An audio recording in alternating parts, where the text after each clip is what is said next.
Hello everyone, welcome back to the channel. What if I told you that India has just crossed a historic milestone and reshaped global economic order? Today we are talking about a huge global development.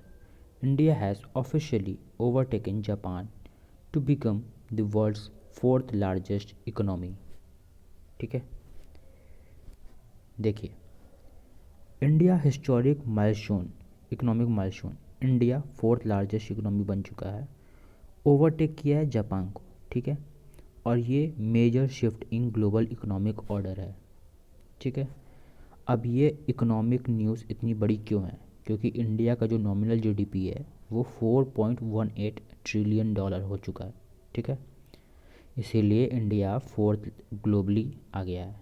ठीक है, और ये achieved हुआ है during the physical year 2025-2026।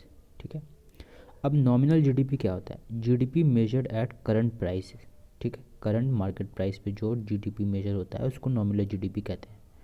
ठीक है, अब strong economic momentum कैसे बना था, है ना?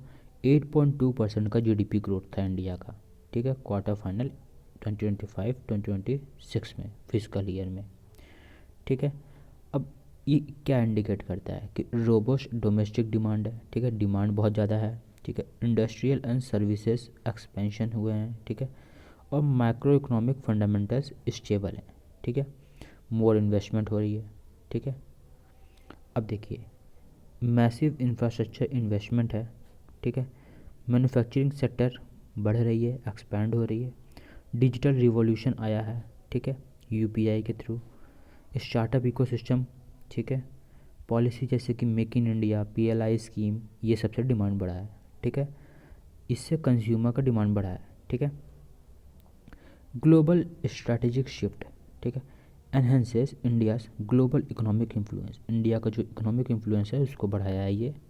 इन्वेस्टर्स को और ज़्यादा कॉन्फिडेंस मिलेगा। ठीक है, वो और ज़्यादा इन्वेस्ट करेंगे। ट्रेड नेगोशिएशंस में इंडिया को मदद मिलेगा। ग्लोबल इंस्टीट्यूशंस में इंडिया का स्टे रहेगा और सप्लाई चेन में इंडिया को मदद मिलेगा। ठीक है, अब टॉप 10 जो इकोनॉमिक्स हैं वो देख लेते हैं।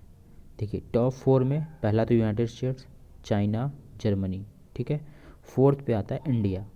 ठीक है, इंडिया अभी जापान को सरपास किया है, तो 5 आ गया है जापान। 6 हो गया यूनाइटेड किंगडम, 7 फ्रांस, 8 में इटली है, 9 रशिया है और 10 कनाडा है। ठीक है, अब जो इंडिया का जो राइज़ है वो रियल है। क्यों रियल है?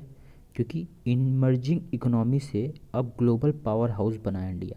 ठीक है, अब स्केल बढ़ रही है, रिफॉर्म बढ़ रहे हैं, रिजिलियंस बढ़ रही है। ठीक है, तो ये एक हिस्टोरिक लैंडमार्क इकोनॉमिक का माइलस्टोन है। ठीक है, थैंक यू।